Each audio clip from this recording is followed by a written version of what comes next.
É um prazer ter o Rômulo aqui com a gente nessa noite. Eu e o Rômulo já nos conhecemos há muitos anos, desde que ele foi representante de uma família nossa aqui da escola já. Mais recentemente eu tenho tido muito contato com ele também lá na faculdade Rudolf Steiner, onde ele atua em cursos de pós-graduação.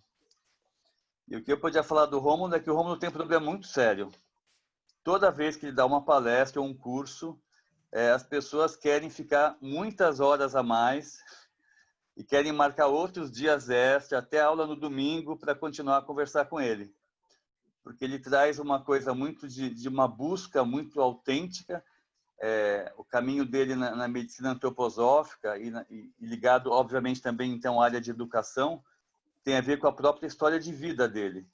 Então, quando ele fala, ele é capaz de inflamar muito a gente com muitas emoções, mas, ao mesmo tempo, ele traz um discernimento e um olhar assim muito claro do que ele de conseguir interpretar tudo o que significa isso. Então, para nós vai ser muito bom poder conversar aqui com ele. Eu não vou me alongar mais para a gente não tirar esse tempo precioso. Rômulo, seja bem-vindo, hein? Obrigado.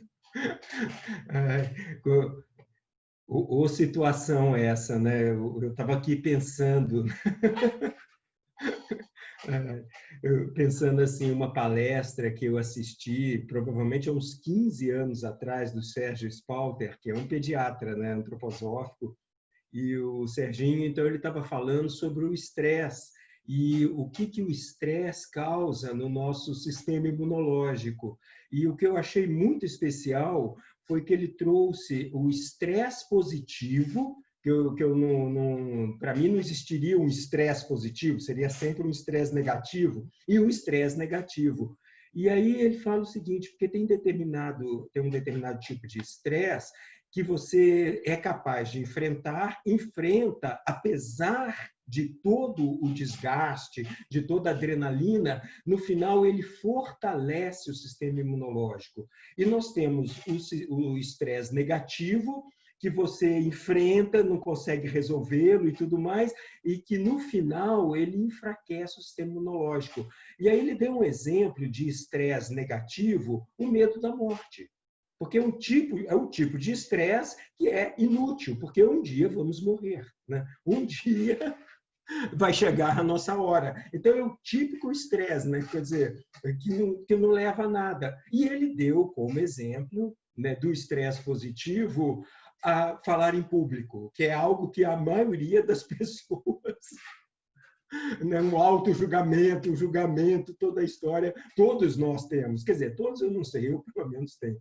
E aí ele fala, aí eu sempre penso assim, né, que coisa interessante. Então, é um tipo de estresse positivo, pelo menos o meu sistema imunológico vai sair fortalecido, né? Quero dizer, depende do resultado final também, né? Mas a ideia é essa, né? Bom, e aí o nosso tema, né, da adolescência, e aí a gente estava pensando no título, né? A construção do ideal, porque no fundo é bem isso que é o tema da adolescência, né?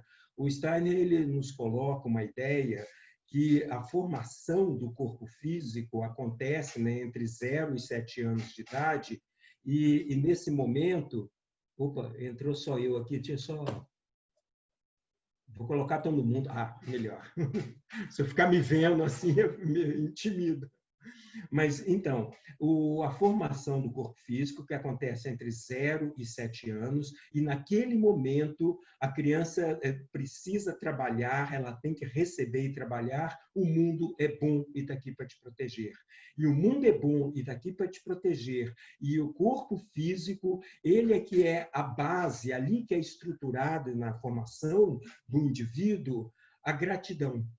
A gratidão ela é formada do 0 aos 7 anos. E a gratidão é a base da esperança. Então, Steiner coloca claro a importância dessa primeira fase da vida. E aí nós temos, né, a segunda fase, né, dos 7 aos 14 anos, que agora a criança, ao primeiro setênio, ela imitou, tudo era uma imitação. Agora, aos 7 anos de idade, ela para de imitar e tudo começa a perguntar por quê. E, nesse momento, ela é orientada. Tudo ela quer saber por quê. Vai comer, por quê? Vai tomar banho, por quê? Eu brinco, aquela ideia de contar a história que o patinho que foi nadar na lagoa e quando você vê a criança menor tá na banheira com o patinho, já não cola muito nessa fase da vida, né? Depois dos 7 anos. E nessa fase nós estamos estruturando o nosso corpo etérico, formou o corpo físico e agora ele é liberado para o pensar e nós vamos trabalhar no segundo setênio o corpo astral, o corpo etérico que nasce no segundo setênio. E nós trabalhamos no segundo setênio a vida é bela. É a beleza que é a base do segundo setênio. O Steiner fala da estesia. O que nós trabalhamos agora é a estesia. Assim como nós trabalhamos no primeiro setênio a gratidão, agora nós vamos trabalhar a estesia. E a estesia é a capacidade de admirar o belo. E a estesia é a base do amor e da ética. Nós só podemos ser éticos na medida que nós temos a capacidade de admirar o belo. A ideia, né, do Schiller, né, a educação estética do homem, no qual ele desenvolve todo esse trabalho. E não precisa nem falar, né, o quanto o Steiner realmente priorizou, né, através das artes, tudo, né, toda a pedagogia, a ideia da beleza, né, do mundo é belo, e a partir daí a estesia, que é um sentimento, porque essas predisposições morais, elas não nascem com o indivíduo, elas são educadas. Se eu não educar o indivíduo a ter gratidão, ele nunca vai ter gratidão e nunca vai chegar à esperança. E se não for educado na estesia, a capacidade de admirar o belo, nós nunca vamos chegar à capacidade de admirar o belo e, naturalmente, a questão do amor e da ética ficam comprometidos. E tudo isso é educado. Bom, e aí nós chegamos, então, no nosso tema, que é a adolescência, 14 aos 21 anos. O que acontece na adolescência? É o nascimento do corpo astral. Então, primeiro o corpo físico é trabalhado, o corpo etérico nasce aos 7 anos e agora o corpo astral é trabalhado.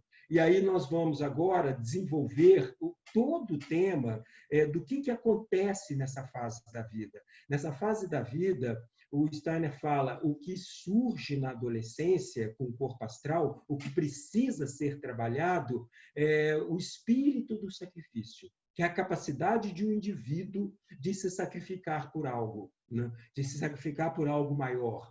E esse espírito do sacrifício que é a base da fé. Então, esperança, amor e fé. E é exatamente o corpo astral a base da fé. Então, esse tema, como ele é trabalhado, o que envolve o trabalho do espírito do sacrifício para que o indivíduo desenvolva a fé. E é muito especial, né? Porque fé, amor e esperança é o que nos mantém ligados, conectados ao mundo espiritual, segundo São Paulo, depois que eu me tornei homem. Porque enquanto eu era criança, eu pensava como criança, vivia como criança, em outras palavras, eu estava conectado ao mundo espiritual. E depois que eu me torno homem, existe uma desconexão do mundo espiritual. E agora resta, portanto, fé, amor e esperança. E agora a questão do corpo astral, é compreender o que significa o corpo astral, né? E o corpo astral é a nossa alma, o nosso eu, quando vai encarnar aqui na Terra, na medida que ele passa por todas as esferas planetárias, ele estrutura, né? Sempre com a ajuda do mundo espiritual, dos anjos, ele estrutura o corpo astral. E o corpo astral carrega, então, essas qualidades planetárias e o nosso karma, né? O nosso próprio karma está ligado ao nosso corpo astral, né? A formação dos órgãos, as doenças, bom, e naturalmente todos os encontros, né, que é o mais importante, que nós vamos ter aqui na Terra. Né? E nós trazemos, então, os desafios na nossa alma. E o Steiner ele coloca uma ideia, né? Primeiro, que a maturidade, né, de certa forma, começa uma maturidade terrena aos 14 anos de idade. O karma individual começa aos 14 anos. É como se o nosso karma estivesse muito conectado à família até os 14 anos. Tanto é O que acontece agora aos 13, 14 anos? O adolescente não quer mais saber de palpite na vida dele. Primeiro nós imitamos, depois nós fomos orientados e agora nós não queremos mais saber de orientação. Eu próprio vou buscar a verdade, é a busca da verdade. A verdade é a questão mais importante agora para o adolescente. Ele está trabalhando o pensar e a verdade, e essa busca da verdade. E para isso, nós precisamos trabalhar profundamente essas qualidades do corpo astral, porque o corpo astral, pela própria estrutura dele, o Steiner coloca assim, né, que o corpo astral, pela própria natureza dele, ele é sempre muito autodestrutivo e destrutivo do social. Ele tem essa estrutura e o nosso eu tem que estar o tempo todo agindo sobre... O nosso eu só vai nascer aos 21 anos. Então, o que acontece agora nessa fase? Que nós não temos ainda as rédeas do nosso corpo astral, que é autodestrutivo e destrutivo do social. E ele fala que o corpo astral, a nossa alma, né, o corpo anímico, ele tem dois grandes inimigos, o medo e a preguiça. E se eu não lutar contra eles, o medo e a preguiça tomam conta da nossa vida. Então, imagina que batalha está acontecendo nesse momento. E é ali, nessa batalha, que o ser humano, o eu humano, vai se desenvolvendo e crescendo. E como isso é trabalhado? Né? Como o eu agora vai trabalhar esse corpo astral? O que acontece no surgimento da adolescência? Né? Primeiro, uma maturidade terrena e a maturidade sexual. E com a maturidade sexual, o que vem? Né? A nossa vontade fica muito forte. Tanto é que o adolescente agora, ele quer tomar decisões dele no mundo. Ele não quer mais saber de palpite na vida dele. Então, na mesma medida que vem uma força muito grande no meu querer, e a própria sexualidade é um exemplo bem clássico disso, bem claro disso, e ao mesmo tempo a busca da verdade.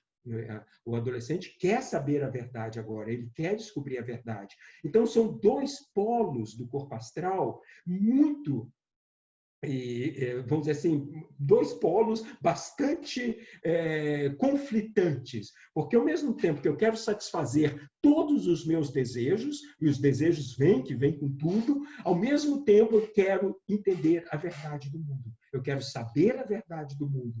E desse conflito, né, entre os desejos e a verdade é que surge o que o Steiner coloca do espírito de sacrifício, que é a capacidade do indivíduo de se sacrificar por algo maior. Eu posso pegar um exemplo bem adolescente, né? Bom, bem nosso, né? Não só adolescente, né?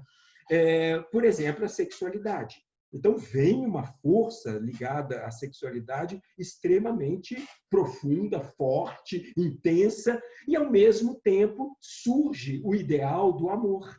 Na mesma medida que surgem as paixões, surge também o ideal do amor, que é algo muito mais conectado ao meu eu, à minha individualidade. Se a gente for pensar no amor como uma capacidade, talvez maior, de cuidar do outro. Então, se eu entro numa relação afetiva pelo amor, eu tenho essa questão... Desculpa, caiu um papelzinho meu aqui. A questão de cuidar do outro. E, ao mesmo tempo, o desejo da sexualidade. O desejo da sexualidade, o que ele faz? Me leva a ter uma atração por todas as pessoas que passam na minha frente. E se eu deixar solto, né, essa atração, esse desejo, provavelmente eu vou me tornar uma pessoa bem promíscua. Eu não estou moralizando aqui, eu não estou colocando a questão moral, eu estou colocando a questão da pessoa realmente não direcionar essa força. E nós sabemos muito bem, que é um dos temas, né? Se eu me torno uma pessoa promíscua, o que acontece? Uma eterna insatisfação. Por mais que eu exerça o meu desejo, que eu exerça a minha sexualidade, aquilo vai se tornando uma insatisfação cada vez maior, um vazio cada vez maior. E, ao mesmo tempo, vem a força do amor. Né? E a força do amor faz com que eu canalize o desejo para aquela pessoa que eu amo. Eu poderia estar com todas, mas eu vou canalizar para aquele indivíduo. Eu estou procurando não entrar numa questão, não é moralista essa história, isso tem milhares de viés, né? Vamos dizer assim. Eu estou falando de um conflito interno que é da alma humana, que é do eu e do corpo astral, né? E é muito interessante que esse conflito ele surge de uma forma consciente na adolescência. E é lógico que a gente vai carregar isso a vida inteira. É uma luta de uma vida inteira. É muito interessante o Bhagavad Gita, que isso é bem clássico, né? Bem conhecido isso, é aquela questão do Arjuna, que é um príncipe, que ele precisa entrar no campo de batalha para combater os parentes, o pai, os irmãos, o mestre querido dele, que se tornaram tiranos do próprio povo dele. E ele, como um príncipe, ele precisa combater e vencer todos os tiranos que são os seus familiares para libertar o próprio povo, que é justamente o compromisso dele como um príncipe. E é lógico, imagina o conflito na alma do Arjuna. E Krishna está ensinando Arjuna na arte da batalha. E o que o Krishna fala? O Krishna ele fala, o maior guerreiro é o que venceu a si próprio. Ele soube trabalhar a si próprio, porque ele precisava vencer esses conflitos internos para cumprir a missão dele no mundo e vencer a batalha. E aí o Krishna faz uma metáfora que inclusive é usada por Platão, né? Ele coloca assim, que a alma é o cavalo e o eu é o cavaleiro. Imagina que o guerreiro, na época, a cavalo, tinha que ter um pleno domínio do cavalo. Primeiro que você estava com um escudo e uma espada na mão, um arco e flecha na mão. Nem rédeas esse cavalo tinha. Você tinha que estar totalmente sincronizado. E aí o Krishna fala, né? A alma é um excelente cavalo, mas é um péssimo cavaleiro. E todo o trabalho de autoeducação, de conquista da liberdade, depende de como a minha alma educa. Como o meu espírito educa a minha alma e esse cavalo. As rédeas sobre o cavalo, sabendo usar as qualidades do cavalo, e é muito interessante, né? Porque eu não entendo nada de cavalos, mas quem entende sabe muito bem que um cavaleiro e o cavalo não é uma relação de um domínio na pancadaria. Se você pega um cavalo árabe, um cavalo portentoso, e domina ele na pancadaria, você transforma esse cavalo num bobo. Você não pode confiar nele num campo de batalha, né? Por outro lado, se você não impõe a tua vontade sobre o cavalo, ele te derruba, ele não te deixa montar. É uma interação extremamente artística, eu diria, né? Extremamente criativa, que acontece entre o eu e a alma, entre o cavaleiro e o cavalo. E é exatamente essa interação que precisa surgir, então, na adolescência. E voltando, então, à questão, né? Como o adolescente aprende a lidar os desejos? Como entra aí, no caso, a satisfação? Por exemplo, nessa questão afetiva que eu falei, né? Quando eu estou apaixonado, e aí eu gostaria de canalizar todo o meu desejo para a pessoa, da minha paixão, e, ao mesmo tempo, os desejos à minha volta, né? Todos eles ao mesmo tempo. O Steiner fala, então, o espírito do sacrifício, que é muito bonita a história, que é a satisfação pela satisfação do desejo. É exatamente isso que fortalece o meu eu. A satisfação quando eu consigo dominar um desejo, consigo canalizar um desejo, não na pancadaria, pelo contrário, mas nesse espírito maior, né? E é muito especial essa questão, porque aí o que surge para nos auxiliar nesse conflito, né, entre a alma e o eu, né? É exatamente o ideal. O ideal surge, por isso a construção do ideal. O que é o ideal? Eu vou ler as palavras do Steiner, como ele define o ideal. Idealismo é o remédio espiritual para ligar a essência do eu à essência do mundo na esfera do sentimento e da vontade.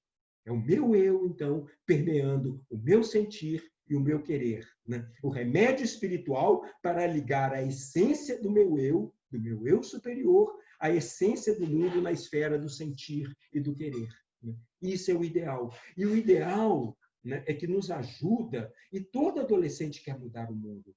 Nós temos que lembrar que a adolescência é regida por Vênus. Vênus, cada setênio é um deus da mitologia grega. E Vênus é vocação, ouvir. Vênus rege o ouvido, a qualidade feminina, ouvir. E a grande questão realmente da adolescência é ouvir o chamado do mundo. Vocação do latim, vocatus, né? Chamado. E é muito interessante que isso, e o que norteia esse chamado? Eu sinto um chamado pelo mundo, pelas questões sociais, pelas questões ecológicas, não importa, né? Eu sinto um chamado, algo que é maior do que a mim mesmo. E todo ideal, ele é, pela própria natureza dele, altruísta, porque senão não é ideal. O ideal, lógico, se eu tenho um ideal, eu vou pegar um exemplo bem clássico, eu diria, né? Que, por sinal, é um ideal que eu tenho realmente, né? Mas se eu tenho um ideal ecológico, eu não vou ficar reflorestando uma série de áreas e tudo mais para depois derrubar a árvore e vender a madeira. É lógico que se eu estou reflorestando uma área, né, se eu tenho um ideal, é para aquilo ser para as próximas gerações, para o planeta, para o problema do efeito estufa, não importa. Lógico que me dá um enorme prazer, uma enorme satisfação, mas não é só para mim, é para o mundo, né? Todo ideal, ele pressupõe essa questão. E o ideal é que nos dá a coragem. É que nos dá a coragem. Agora, imagina, no exemplo que eu estava usando, o ideal do amor. Se eu quero cuidar de uma pessoa. E nós sabemos muito bem, né, que quando a gente está numa relação afetiva totalmente dividido, na verdade, eu não estou com ninguém. Né? Se eu estou com um monte de pessoas, na verdade, eu estou sozinho, em última análise. Né? Por exemplo, né, eu estou sempre cheio de pontas de dedos, né, para falar desse tema em especial, que é super delicado e tudo mais. Né? Mas o tema, então, né, essa questão desse idealismo que nós desenvolvemos na adolescência a partir do momento que nós, então, canalizamos pelo ideal os nossos desejos. E aí, para isso, nós precisamos o quê? Né? Trabalhar a nossa capacidade de julgamento do mundo. Porque o Steiner fala, uma das coisas mais perigosas para o adolescente, ele começar a fazer juízo de valores, porque ele não tem ainda sabedoria para isso. Né? Aliás, é uma busca de uma vida. Né? Nós não temos. Então, nós precisamos agora, o que é o herói, né? Nós falamos assim, porque esse ideal, quando a gente pensa no ideal, lutar para o ideal, sempre tem a ver com a figura do herói. O herói que nós escolhemos é que vai nos ajudar a fortalecer o nosso ideal. Dependendo do chamado que a gente tem pela vida, sei lá, se a gente tem um chamado ecológico, muito provavelmente a gente vai fazer o quê? Né? Nós vamos em busca das pessoas que estão realizando isso no mundo, os grandes líderes que estão conectados às questões ambientais. E é lógico que nós vamos começar a trabalhar, ler o trabalho deles e tudo mais. Eu tive um grande herói, na verdade, não na adolescência, mas na juventude, o José Lutzenberg. Né? Aliás, quando eu assisti uma palestra dele, a única, que eu assisti na USP em 2001, num congresso de agricultura biodinâmica, o Lutzenberg falou, eu comecei a lutar pela ecologia nesse país em 1991, 81, quando eu voltei da Alemanha. Eu falei, nossa, eu conheci o Lutzenberg em 81, então eu já estava lá desde os... Eu não sabia que ele tinha começado em 81, né? Mas aí você vai aprendendo com o indivíduo que tem uma sabedoria para depois você começar a ter o julgamento de valores. E é isso que é muito importante, essa devoção. E tudo tem a ver com a escolha do herói certo, do ídolo certo, que é outro tema muito importante. Para isso, por isso que é tão importante os setênios anteriores. O Steiner fala, né, essa questão do nosso herói, do nosso ídolo, né, que nós vamos...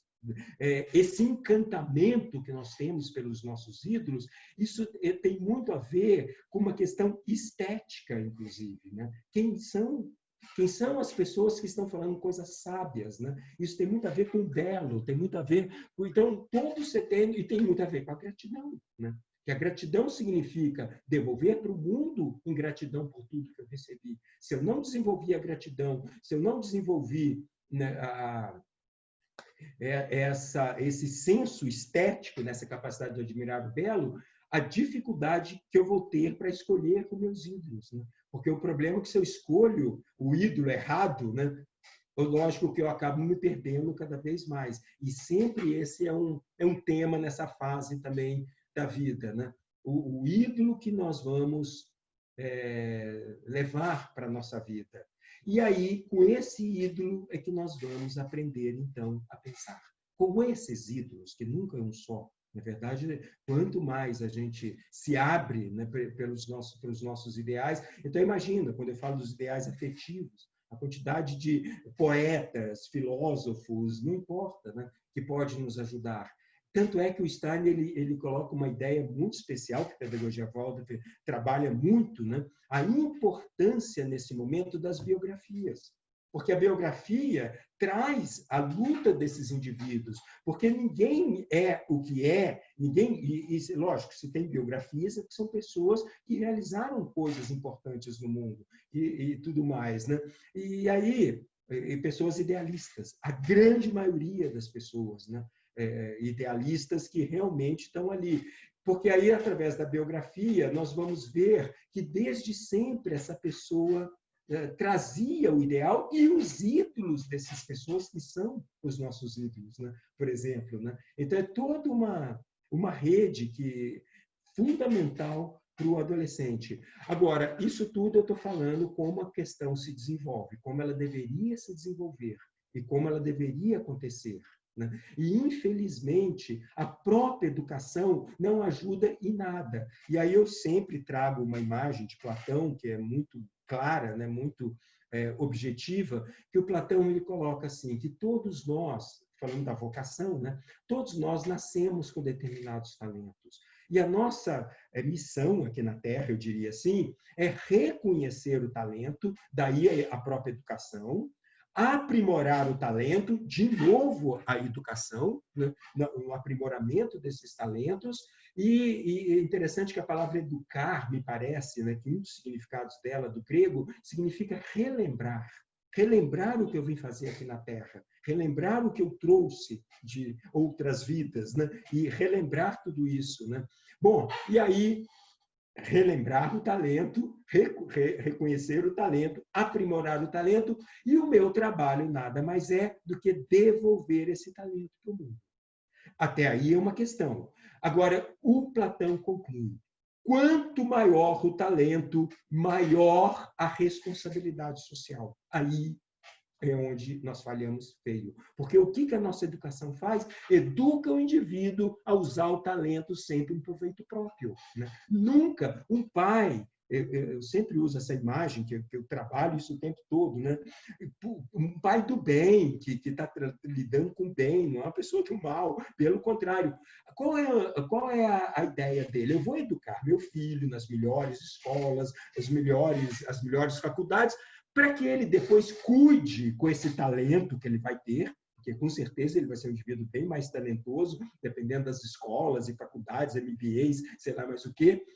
E para usar esse talento para o mundo, não, ele usa o talento em proveito próprio, que ele cuide dele, da família dele, dos filhos dele, que ele possa, né? E desconecta completamente dessa ideia. Né? E aí, na adolescência, nem se fala, né? Porque qual é o perigo? Se o indivíduo não consegue encontrar os ideais, porque o ideal ele trabalha uma questão muito importante, que a nossa cultura está trabalhando no oposto, né? Porque a nossa cultura, o que ela trabalha, né? É a competição. É a competição. E o Steiner fala, quando o indivíduo não encontra o ideal, ele vai para os ídolos inadequados, e aí quais são os dois grandes perigos que o adolescente sofre? Né? O hipererotismo e as relações baseadas no poder. É muito interessante, né? E aí ele coloca, eu tenho aqui as frases do Steiner, né? Quando ele fala da questão da sexualidade, quando ele fala do perigo do hipererotismo. E é muito interessante, porque a sexualidade, ela em si, se torna também um jogo de poder, de sedução e ser seduzido, porque todo jogo de poder é a sedução do outro. E o perigo da gente cair nisso, né? Lógico que a gente pode seduzir o outro pelo meu celular, pelo meu status, pelo meu milhares, tudo isso são jogos de poder. Mas olha a frase, olha o pensamento do Steiner, né? Que ele fala assim: Nada encontramos se buscamos na sexualidade entender as profundidades do psiquismo individual. Ao mergulhar na sexualidade, encontramos a humanidade. É uma força anônima. A sexualidade, ou em outras palavras, a sexualidade nivela todos nós por baixo. Né? Todos nós temos as mesmas histórias ligadas à sexualidade. Ali não está o eu do indivíduo. É uma força anônima. Né? É muito interessante o perigo da gente ficar no anônimo, porque justamente... E aí os jogos de poder, igual eu coloquei. Né? E o quanto isso é incentivado culturalmente falando, né? Eu sempre lembro dessas histórias, né? Quando o adolescente, criança já, né? Isso chega na criança, chega muito antes até da adolescência, como a pessoa se sente popular dependendo do carro que o pai dela tem. Tem uma propaganda, né? Deve ter várias, eu não sei, eu lembro de uma no cinema de décadas atrás, porque é um tema recorrente. Isso não é uma história de propaganda, é um tema recorrente. O adolescente pedindo o pai para parar o carro na esquina porque tem vergonha do carro do pai. Ou não leva os amigos na casa dele porque tem vergonha da casa do pai. E se o pai entra nessa, e muitas vezes entra, compra o carrão lá que ele não pode, para o filho não ter inveja, o que ele está estimulando? Justamente esses jogos de poder. E não a essência. É isso que é o relacionamento humano. A amizade é isso? É o carro? É o apartamento? Isso é assim que você vai conquistar amigos ou conquistar tua namorada? É pelo carro que você vai conseguir isso? Né? E é um tema que, pelo contrário, a gente faz questão de exacerbar no adolescente e na criança. Né? É o tema oposto. Né? A propaganda que vai falar é da Ford, daquelas picapes e tudo mais, que é o menino que vai com fusquinha, aí pede o pai para parar na esquina e ele vai todo quietinho, assim, um menino de uns 8, 9 anos, com a malinha dele, todo tímido, e entra na escola quase escondido. E aí vem um carro, aí o pai compra esse carrão, ele chega na porta da escola, cantando pneu, freando o carro, um carro vermelho, e o filho sai do carro todo feliz, o pai ainda joga para ele, é bem propaganda, né? Joga para ele a pasta e ele entra todo feliz na escola. Né? Esse é o tema. Né? E a gente entra nessas histórias todas. Né? E aí é lógico que isso não trabalha o espírito de sacrifício. E aí o que está acontecendo? Né? A pessoa fica eternamente insatisfeita. Porque hoje eu sou popular da escola porque eu tenho um carro X. Na hora que aparecer alguém com um carro maior, pronto, eu já não sou mais o popular. E aí o Steiner fala, o que se contrapõe a isso? Né? A essa patologia, eu diria. Né? Ele fala, o carisma individual. O indivíduo tem que buscar a essência dele. E a nossa essência tem a ver, não tem a ver, é o nosso ideal. É o nosso ideal que nos traz o carisma individual. É aquele indivíduo que ele não está preocupado com poder. Pelo contrário, na medida que ele luta por um ideal maior, ele tem isso natural. Né? É um indivíduo carismático. O Steiner, quer dizer, o Steiner, não sei, eu li isso no Gerardo. O Gerardo fala, é o oposto entre o anônimo e o inominável. Que qualidade inominável que o meu eu traz, né? Que a minha individualidade traz para o mundo.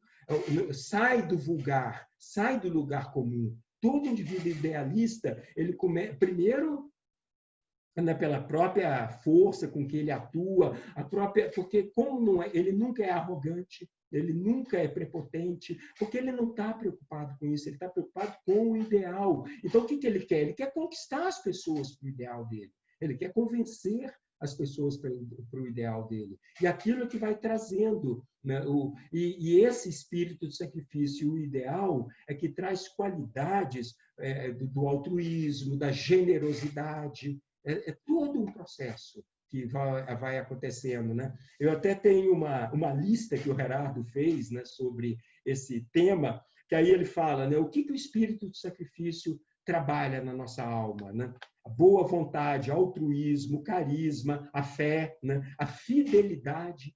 É muito bonito isso, né? A fidelidade ao ideal, a fidelidade, né, ao mundo, a busca da verdade, principalmente a busca da verdade, a honestidade, né? E a vocação. né? E a questão da vocação. Se a gente for pensar no oposto, né? A boa vontade, um adolescente que o eu não consegue dominar o cavalo, que não consegue ter rédeas sobre o corpo astral, ele vive o tempo todo no desejo. E a gente sabe que o desejo pelo desejo só vai levando uma insatisfação cada vez maior. Por exemplo, eu vou pegar um exemplo que é um tema que eu sempre coloco muito, a questão da alimentação. Porque a alimentação é, antes de tudo, algo que vai me ajudar a fortalecer a minha individualidade, meu eu, minha vitalidade, e os alimentos saudáveis fazem isso. Verdura, legumes, cereais integrais, alimento orgânico, isso fortalece meu eu, né? E aí, qual é a preferência quando o meu corpo astral? Mas isso depende de um ideal, porque a tentação o tempo todo. Você liga uma propaganda, você liga uma televisão, nem sei mais, uma televisão aberta, num horário adolescente infantil, praticamente metade das propagandas tem a ver com alimentação. E alimentação saudável? Não. Alimentação que estimula o prazer imediato. E todo o prazer imediato é o que traz o vício. E o vício, como todos nós sabemos, nunca tem satisfação. É uma eterna insatisfação. O que chama isso? Compulsão. O nosso corpo astral ele é compulsivo. E aí, se eu não tenho um ideal maior, né? Eu estou falando ideal maior mesmo, é o ideal de saúde, porque às vezes o ideal que a gente tem não é um verdadeiro ideal, ele é egocêntrico também. Não, eu quero emagrecer para ficar bonito, para poder conquistar todas as meninas. Pronto, isso já não é um ideal, na verdade. Isso é, de novo, um jogo de poder. Isso é, de novo, uma preocupação só comigo mesmo. Quando, por exemplo, eu vou me alimentar com saúde, com alimento saudável, porque eu sei que o meu corpo é um instrumento da minha individualidade, é um instrumento do meu eu. E se eu adoecer, eu não vou conseguir realizar no mundo aquilo que eu gostaria de realizar em termos dos meus ideais. Mudou tudo.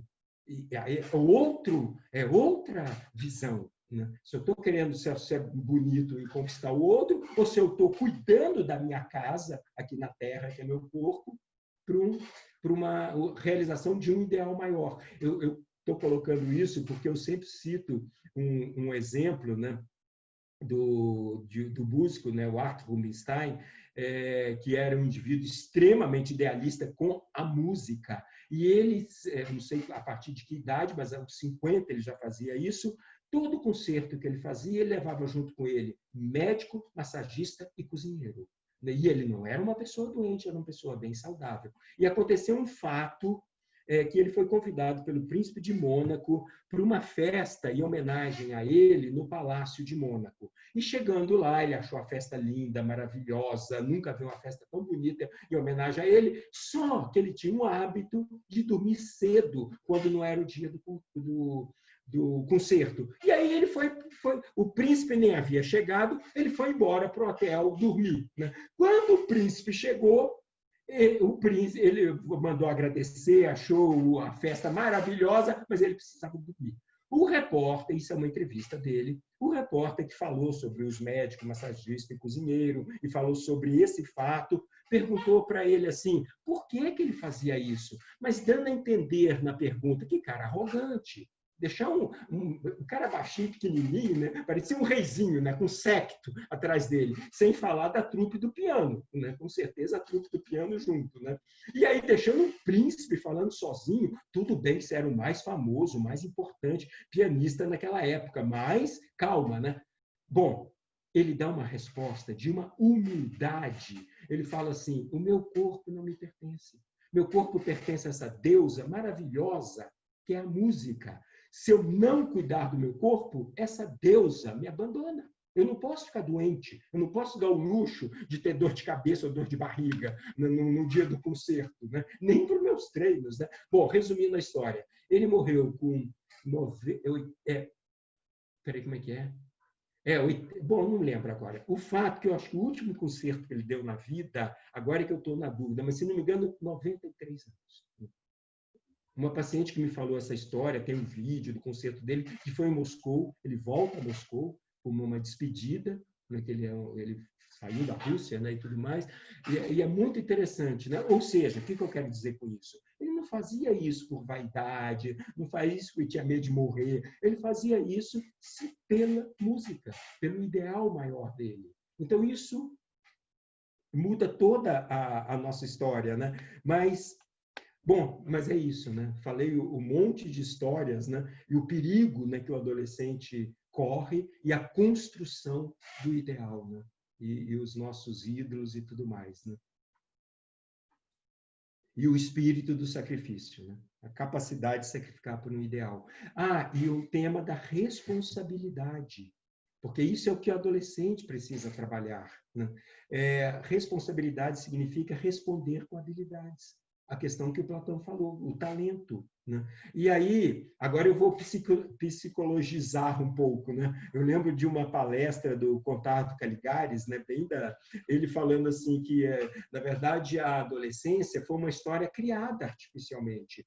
Porque até poucas gerações atrás, aos 14 anos, a menina já estava casando e o menino já estava trabalhando, né? E já ia logo em seguida, já estava cuidando dos pais, e os pais também morriam mais jovens, né? E aí, de repente, sei lá, com a Revolução Industrial, qualquer coisa, inventamos a adolescência. Mas qual é a grande crítica dele? Que estimula todo o negativo que eu estou falando agora aqui. O adolescente tem todos os direitos e nenhum dever. Aliás, se você pedir alguma... Eu estou estereotipando agora, tá? Eu estou pegando os estereótipos. Você pede uma coisa para ele, parece uma afronta, né? Tem um psiquiatra espanhol que fala muito sobre isso também. Ele fala assim, né, que a gente lida, para a gente pedir para o adolescente ter obrigações em casa, para os pais, aí entra o problema dos pais que também são ausentes, a coisa é ampla, né? Para os pais, isso é castigo. Quando o adolescente faz algo que não pode, aí vai arrumar a cama, aí vai lavar a louça, né? Mas isso não é castigo, isso é conviver em sociedade, né? Mas é muito interessante, né? Todos os direitos e nenhum dever, né? Agora, eu falo isso, o mal que a gente está criando, né, para os adolescentes, e essa eterna insatisfação, e onde chega a questão maior, né? O tédio. Né? Porque chega um momento que a nossa força de vontade fica completamente enfraquecida, né? Totalmente enfraquecida. E aí leva o tédio, uma eterna insatisfação. Né?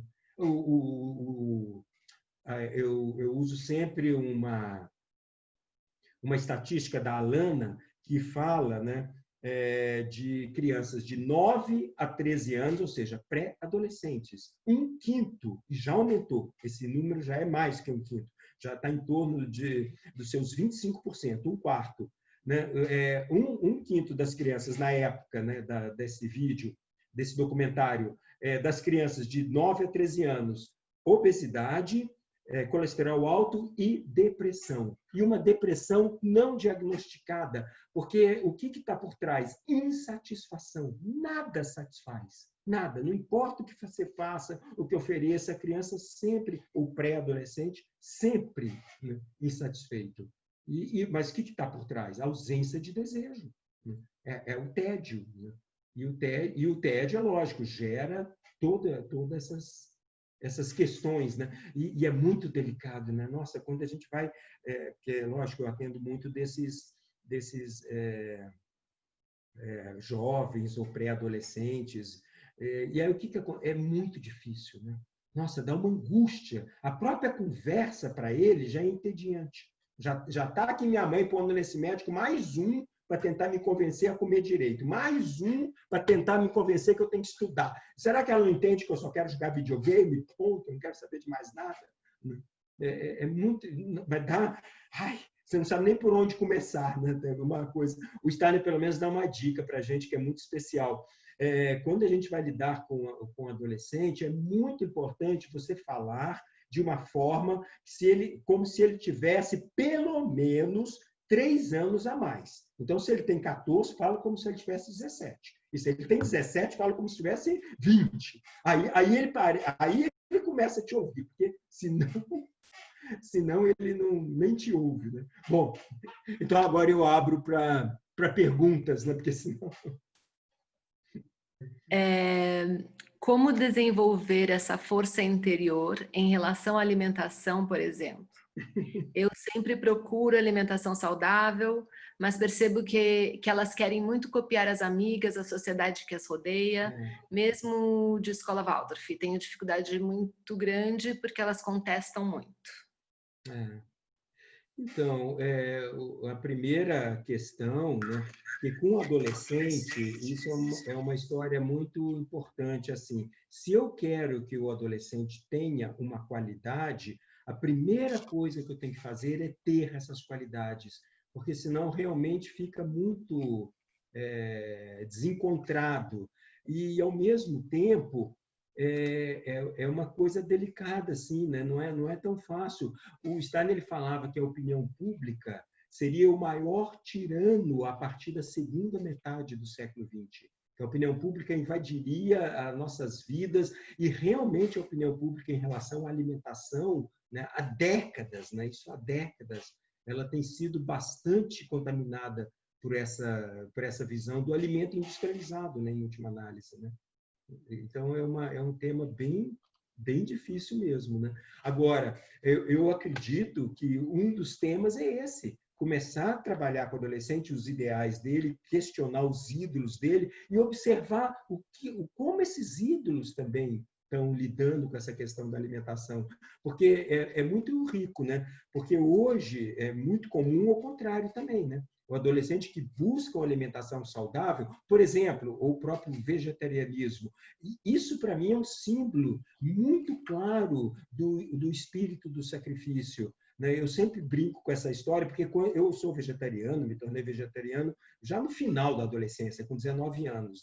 Mas o fato que eu me tornei vegetariano, porque eu li no Bhagavad Gita, que era bem coisa da época, os Hare Krishna, que se você come carne, você vai para o Sansara. E se você não come, você vai para o Nirvana. Eu queria ir para o Nirvana. Eu parei de comer carne por causa disso. Não foi para um ideal maior, né? E aí o meu filho virou para mim um dia e falou assim: pai, eu estou com 3 amigos que pararam de comer carne porque não concordam com os maus tratos dos animais.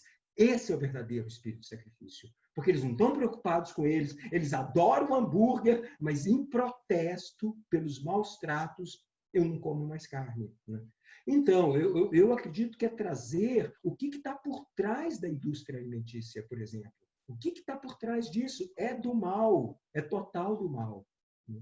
Porque esses alimentos não só não fazem bem, né? Eu lembro uma vez que eu dei uma palestra lá na Waldorf, na Steiner, e uma menina falou assim: mas e se eu quero comer isso? Eu falei: realmente você quer?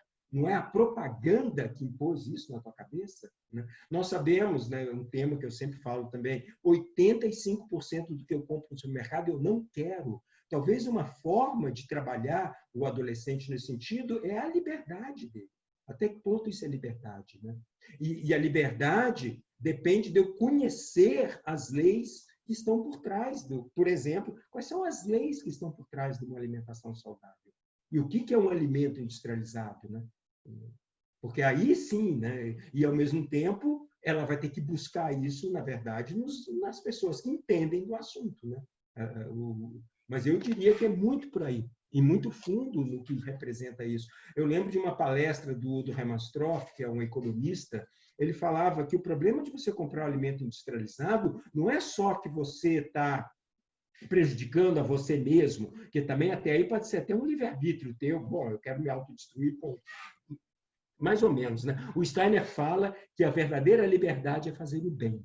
Então, se eu estou num processo autodestrutivo, não vou chamar isso de bem, né? Mas o fato que ele fala, quando você compra um alimento industrializado, você está contribuindo para a injustiça social, porque você está mandando dinheiro para quem não merece e está tirando de quem merece. Ao invés de você comprar o produto de um agricultor orgânico, agricultura familiar, você está mandando dinheiro para o investidor da Bolsa de Valores de Nova York, que quem está ganhando dinheiro é ele, quando você compra um produto industrializado. Então, até a responsabilidade social eu tenho que questionar quando eu estou comprando um alimento. E o adolescente, isso ele é sensível, né? Porque ele quer mudar o mundo, né? Então, tudo isso tem que ser ponderado, né? Para ele realmente ir em liberdade tomar essa decisão. Porque querer impor a um adolescente o ideal, isso não existe, né? Aí vira uma briga, né? Aí quem faz tudo ao contrário, né? Quem faz tudo ao contrário. Quase que vale mais você proibir ele de comer alimento saudável, e talvez ele brigue para comer, porque ele quer encontrar o caminho dele, né? Mas aí você tem que ajudá-lo, né? Ajudá-lo com... Mas sempre é a questão dos ideais, porque não tem outro caminho, né? E aí você tem que pegar o que ele considera, né? Qual é o ideal dele, o que ele realmente quer transformar no mundo, né? E você falou dos amigos, né? E tem uma pergunta aqui que é da Priscila Dias. Qual é a importância das amizades para a formação dos ideais? Não, fundamentais, porque são os nossos encontros kármicos. Eles começam na adolescência. Tanto é que aqui, e quase sempre, aí que deveria ser, o que nos atrai nos amigos? Ideais em comum. Quando nós temos, por exemplo, um ídolo, né? Um ídolo músico, então aquele estilo de música, aquilo me atrai e ali eu estou fazendo meus amigos, né? É muito interessante. São os ideais e os amigos são fundamentais. Na verdade, o grupo social nesse momento é mais importante que a família. Por isso o destino individual começa, né? Os pais não gostam de ouvir muito essa história, mas é uma realidade, né? É muito mais importante. Bom, eu não sei se cada um de vocês faz uma história interna, lógico, estava lá meu pai, minha mãe, mas todas as minhas histórias a partir dos meus 15 anos, pelo menos que eu me lembre, já não tinha mais nada a ver com meus pais, né? Não ia lá discutir com eles, né? Já era com meus amigos, né? A grande influência, bom, os professores, né? Outras histórias, né? Mas principalmente dos amigos. Mas a gente vai pelos grupos afins, né? Por isso que a escolha do ídolo é importante, né? Porque se eu escolho o ídolo errado, vou encontrar amigos errados também, né? Errados entre aspas, né? Amigos que não vão me ajudar muito, né?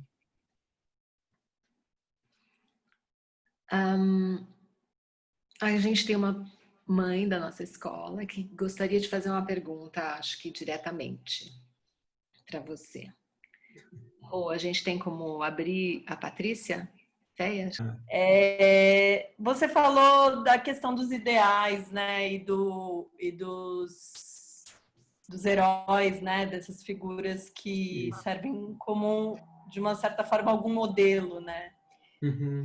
Eu sinto que a gente vive uma época de muita quebra de paradigma e de não construção de outros paradigmas, né? E em função disso, muito estímulo, que foi isso que você falou, aos desejos insaciáveis, coisas que eles nunca estão satisfeitos, é sempre ruim, é sempre difícil, é sempre chato.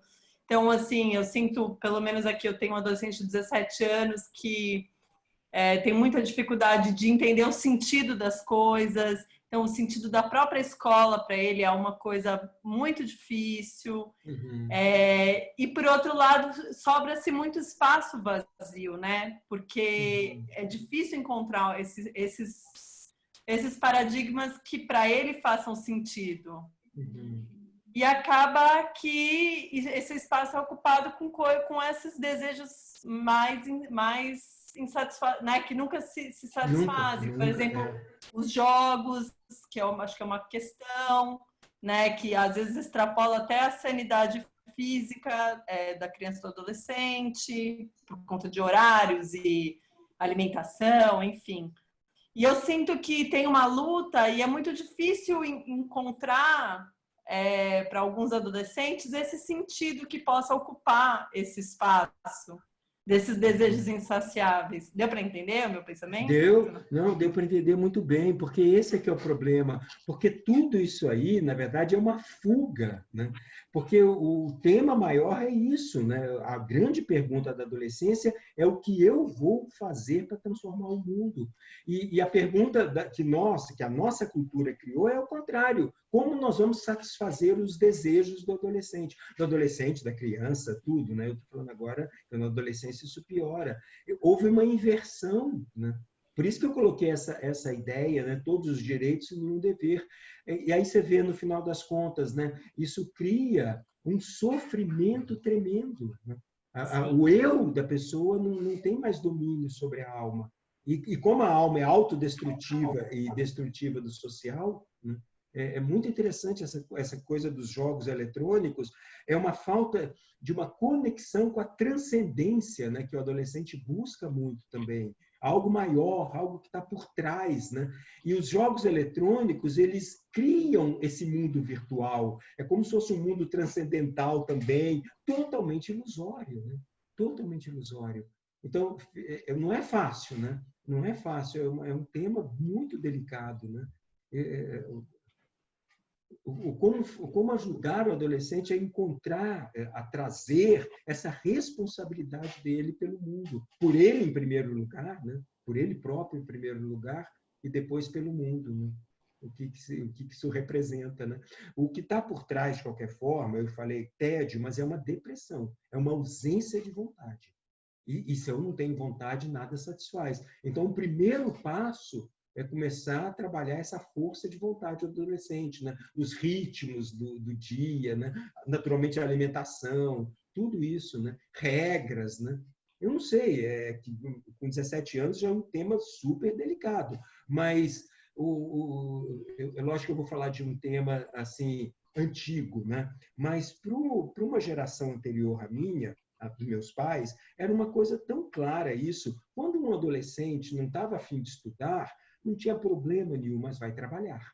Não vai ficar aqui em casa vendo televisão, né? Você vai trabalhar, não quer estudar, porque a tua obrigação é estudar, já que você não quer, né? Mas isso era natural para eles, né? Era uma questão, e hoje para nós isso também se tornou uma questão muito mais difícil, né? Essa própria... porque é bonito, né? Porque o adolescente precisa da autoridade, uma autoridade que ele reconhece. O ídolo dele é uma autoridade que ele próprio reconhece. Mas, igual você está colocando, já não tem mais, né? Não tem mais referências, né?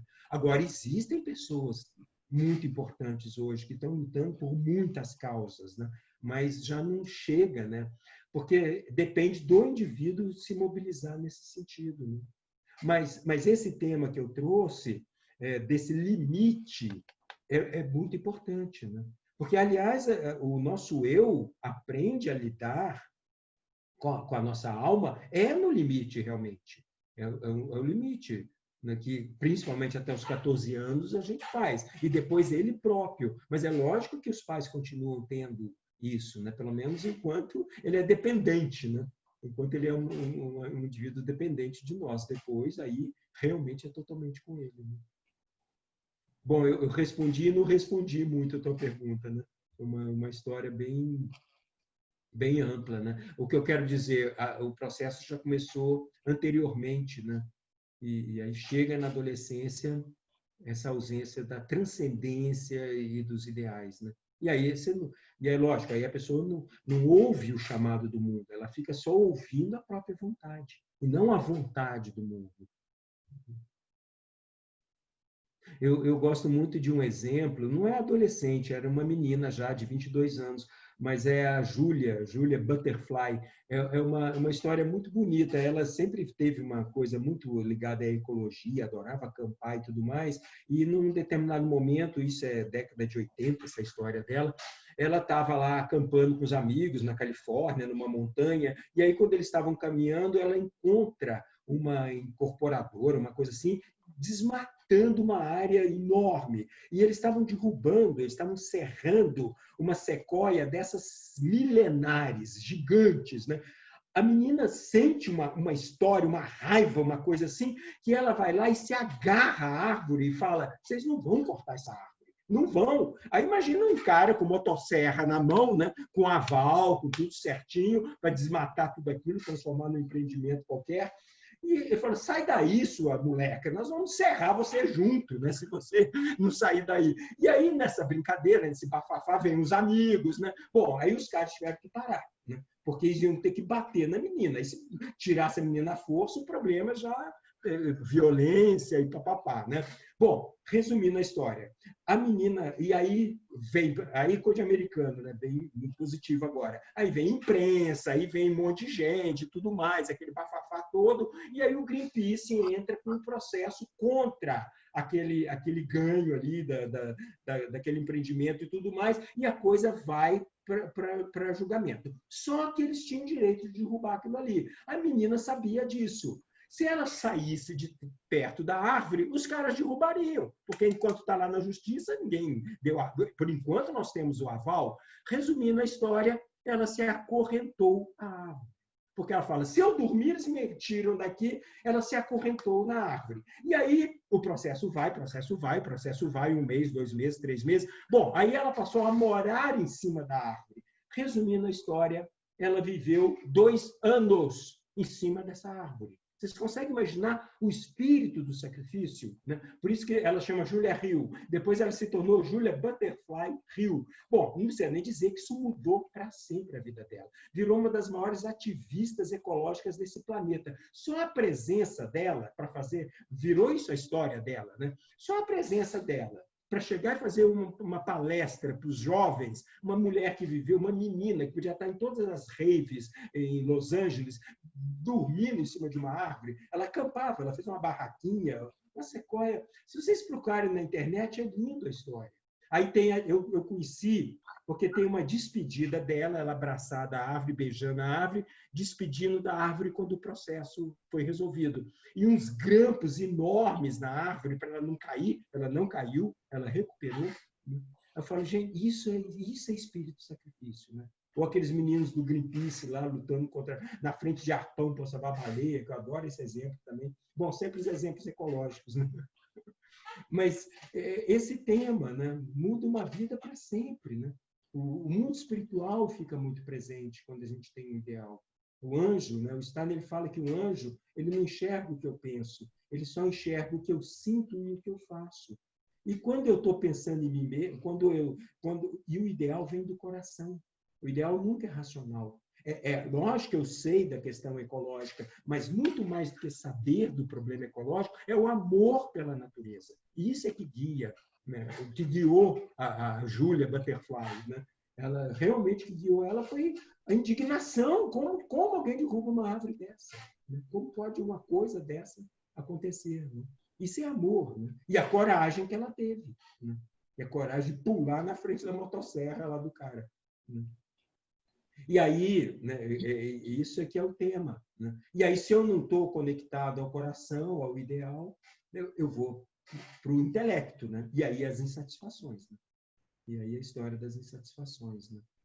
Mas, de novo, né, eu só consigo imaginar como trabalhar com cada um adolescente o ideal maior. Agora, isso é muito importante, é o diálogo mesmo, né? Nunca julgue, nunca fale mal. Não adianta a gente combater o videogame, ficar falando mal do videogame ou da alimentação que não presta. Tem que entrar num diálogo com ele. Diálogo é um conhecimento a dois, né? Para poder trazer realmente aquilo que ele tem como ideal, né? Porque ele não está encontrando, ele não está sabendo. E a partir desse ideal é que a gente pode alavancar e pode amarrar uma série de coisas, né? Doutor Rômulo, eu lendo algumas perguntas, em tempos de pandemia, onde os adolescentes estão todos presos dentro de casa, essa restrição em relação aos amigos, que normalmente os contatos com os amigos é através ou do WhatsApp ou através dos jogos, né, que hoje em dia eles conseguem se comunicar. Quando esses jovens têm poucos amigos, né, ou então aqueles amigos só da escola, não tem um convívio com outros de fora, e também entra essa coisa da timidez, né?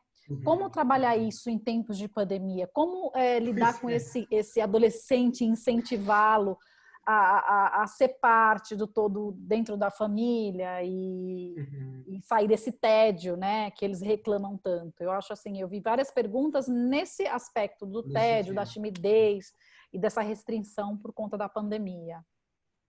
É que, na verdade, já era uma história anterior que aí agrava tremendamente, né? Uma coisa quanto aos amigos, realmente na adolescência, a gente não precisa, porque isso é quase uma obsessão, né? De ser o popular, né? É exatamente o oposto, né? Porque, no fundo, se você está agradando a todo mundo, você está na opinião pública, né?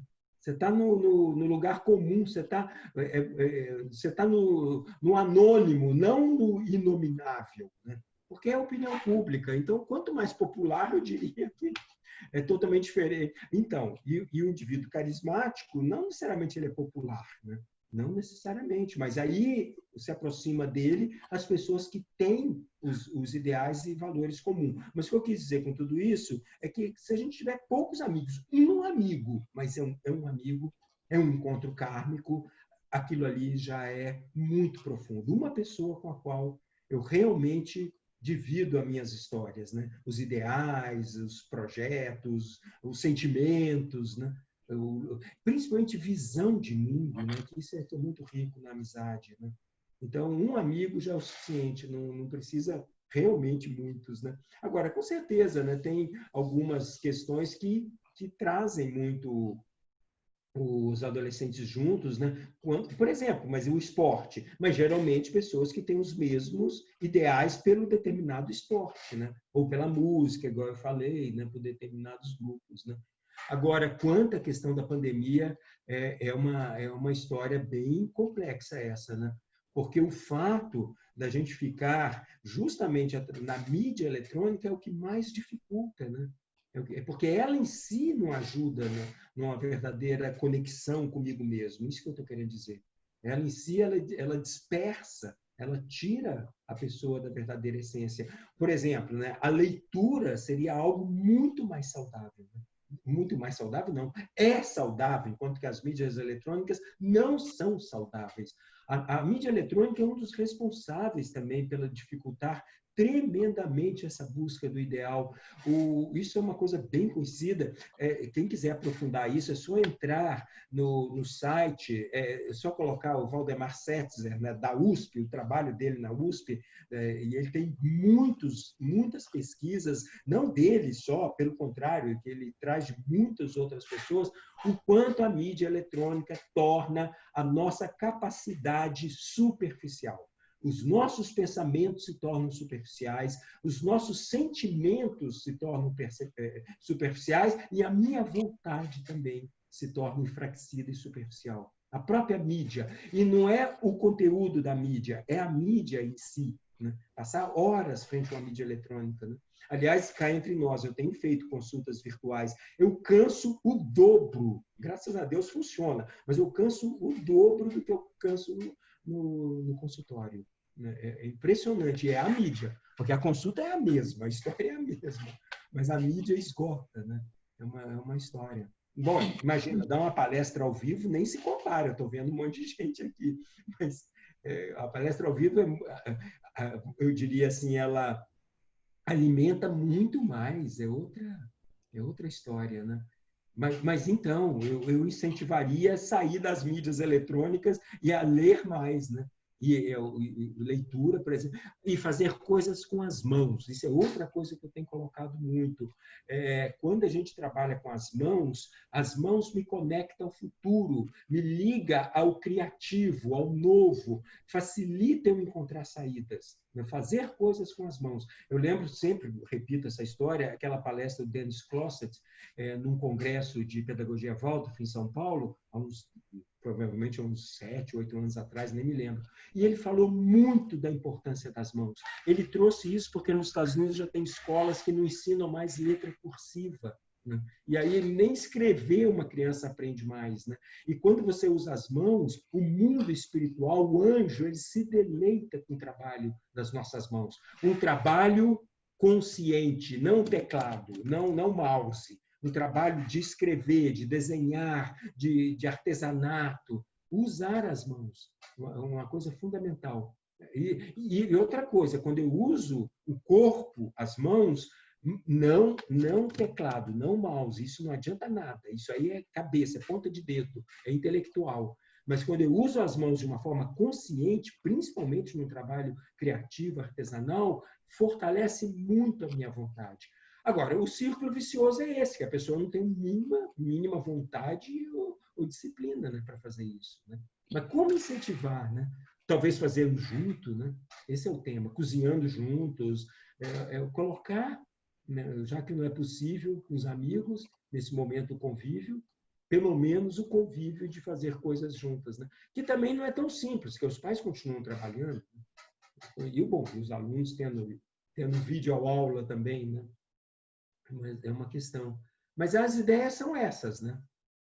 Agora, sob um ponto de vista médico, um tema fundamental é trabalhar o coração e o fígado, né? Que o fígado é o órgão da vontade, né? Da força de vontade. E o coração, que é o órgão ligado ao ideal, ao amor, né? Ao idealismo. Todo ideal vem do coração. Mas eu estou apelando para o anjo, né? Estou apelando para o anjo da guarda mesmo, fazendo trabalho manual para o anjo estar próximo. Temos que apelar para o mundo espiritual mesmo, a ajuda dele. Acho que estamos todos apelando para o mundo espiritual, doutor. Não precisamos. A gente tem uma pergunta aqui, que são mais de uma pessoa pergunta, como lidar com pensamentos suicidas? Nossa, o problema do pensamento suicida é a depressão, com certeza. Mas mais do que isso é a falta de esperança, né? É a desesperança, é o desespero. É quando a pessoa não vê saída no mundo.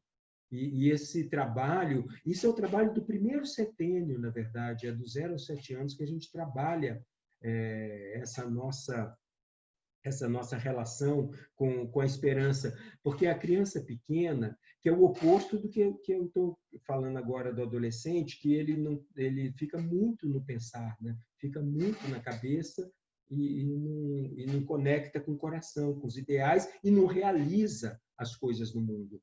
Né? E por isso o ideal que é o que cura, né? Nessa frase, né? De novo, né? É o remédio espiritual para ligar a essência do eu à essência do mundo na esfera do sentimento e da vontade, no sentir e no querer, né? É o ideal. Mas voltando lá ao tema da primeira infância, na primeira infância a gratidão que é trabalhada, e como ela é trabalhada? A criança pequena, isso vale para todos nós, a criança pequena não pensa. Ela vive no puro querer, porque ela não tem ainda a capacidade de reflexão, de pensamento, que só vai surgir por volta dos 6, 7 anos de idade.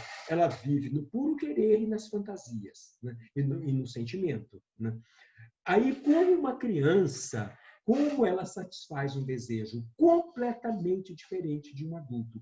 Eu, adulto, estou com sede, eu vou lá, tomo um copo d'água, estou fazendo isso aqui, né? E nem lembro que eu tomei o copo d'água. Escrevendo um e-mail, fazendo uma live, né? Tomei meu copo d'água, acabou a sede, ponto final. Pega uma criança que não pensa, uma criança de 3, 4 anos de idade, criança pequenininha, e aí ela está com sede, dá um copo d'água para ela. Ela começa assim: que água limpinha, que água geladinha, que água gostosa, que água fresquinha. Porque, como ela não pensa, ela não está distraída, ela está no puro desejo, né? Ela tem uma enorme satisfação com um copo d'água, né? O Steiner fala que a criança tem uma satisfação pela satisfação do desejo, é uma reverberação. Não só o desejo foi satisfeito, acabou a sede, mas eu tive uma enorme satisfação. Quantas vezes a gente tem essa satisfação com um copo d'água por dia? Eu diria quase nunca. É sempre quase assim, só matar a sede, né? Bom, a satisfação pela satisfação do desejo, que é a base, aí que entra a história, né? Da plenitude. Uma criança se sente plena com um copo d'água, né? E é interessante que os gregos, eles falam: quem não se satisfaz com pouco, não se satisfaz com nada. Epicuro falava isso, né? Quem não se satisfaz com pouco, não se satisfaz com nada. Uma criança se satisfaz com um copo d'água, né? Que plenitude ela tem com um copo d'água. Eu sempre lembro de uma frase de Shakespeare, né? Que Shakespeare matou... Parece que está falando da nossa época e da adolescência, né? Shakespeare, ele coloca que nós nos entristecemos muito pelo pouco que falta e nos alegramos muito pouco pelo tanto que temos. Isso é Shakespeare, né? Mas olha a história agora pedagógica, né? Satisfação pela satisfação do desejo, plenitude, e a plenitude que a criança sente é a base do mundo é bom. Esse mundo é muito bom, porque eu tenho um desejo, o desejo é satisfeito, e eu tenho uma enorme satisfação, né? Esse mundo é muito bom. E o mundo é bom, que é a base da gratidão. E a gratidão é isso, né? Eu vou abrir mão de desejos pessoais em prol do bem comum. É uma predisposição imprescindível para trabalhar, para casar, para tudo. Porque tudo que eu faço em sociedade significa abrir mão de desejos pessoais em prol do bem comum. Mas eu faço em gratidão por tudo que a vida me trouxe. E a gratidão é a base da esperança. O que é esperança? Eu não estou vendo saída, mas eu sei, eu vou trabalhar porque eu sei que tem. Eu não estou vendo, né? Desesperança é desespero. O suicida ele tem um desespero na alma, um desespero na alma. Ele não tem esperança. Então a gente tem que começar com ele, né, que ele não tem desejo, a vontade dele está enfraquecida. E uma questão importante: o desejo é que me leva para o futuro. Tudo que eu quero está lá na frente. Se meu desejo está enfraquecido, eu começo a ter medo do futuro. Medo do futuro, né? O Steiner fala medo do futuro, medo da vida, né? Eu não vejo o futuro com bons olhos. Eu não vejo o futuro de uma forma otimista. Eu vejo o futuro com medo, né? Então, o tema todo é fortalecer o desejo. Mas como a gente fortalece o desejo, né? No controle, é o contrário, né? O Steiner ele fala assim, que a pessoa tem que aprender a ter satisfação nas pequenas coisas. Não é enchendo a pessoa de... Por exemplo, a pessoa insatisfeita e você faz tudo por ela, né? Cada vez você está criando mais insatisfação. Então, se a criança não consegue brincar com brinquedo nenhum, porque ela está eternamente pedindo um novo, você tira todos, né? Vamos deixar ela ter tédio, deixa ela ficar entediada, para ela começar a desenvolver, né, todo essa força de vontade e passar a ter gratidão pelo brinquedo. Porque ela tem milhares de brinquedos e nunca brincou com nenhum. E infelizmente, a nossa cultura, aliás, a indústria agradece, né? A indústria todas, né? Do brinquedo, da alimentação, agradece essa eterna insatisfação, né? É sempre a novidade, sempre o novo, que nunca traz satisfação, lógico, né? É um exemplo bobo, né? Mas você comprou um celular, último tipo, último modelo, em uma semana você já está insatisfeito com ele, né? Você já está achando que ele já não é aquilo que você pagou por ele, né? É uma eterna... Lógico que tudo isso é criado propositalmente. Agora, o mais complexo, que isso é criado propositalmente não só para vender coisas, mas para que eu não tenha liberdade, né? Para que eu perca a minha liberdade. E que eu perca os meus ideais. Que eu não pense realmente, né? Que eu não tente modificar nada, né? Que eu realmente... E isso também é um tema a ser discutido com o adolescente, né? De uma forma muito objetiva e clara, né? Que realmente esse mundo faz com a gente, né? E o adolescente tem que lidar com essas questões, né? E tem que começar a trabalhar essas questões. Mas então, voltando, o simples, né? Voltar para uma simplicidade, uma alimentação, tudo. Aquela coisa da presença. Lembra do copo d'água, né? Do copo d'água geladinho, limpinha. A gente perdeu isso, né? Perdemos completamente. A gente não vive mais o processo, porque a insatisfação, você está no resultado final. Você nunca vive o processo. Por exemplo, quando eu atendo essas crianças de 9 a 13 anos, né, com sobrepeso, colesterol e deprimidas, eu lembro de uma mãe, uma criança de 9 anos, no caso, uma mãe falando assim, né, e o menino estava com sobrepeso, e é muito interessante, ele já chega no consultório bravo, né? Porque lá vem minha mãe falar do meu chocolate, lá vem minha mãe falar de novo da minha comida, né?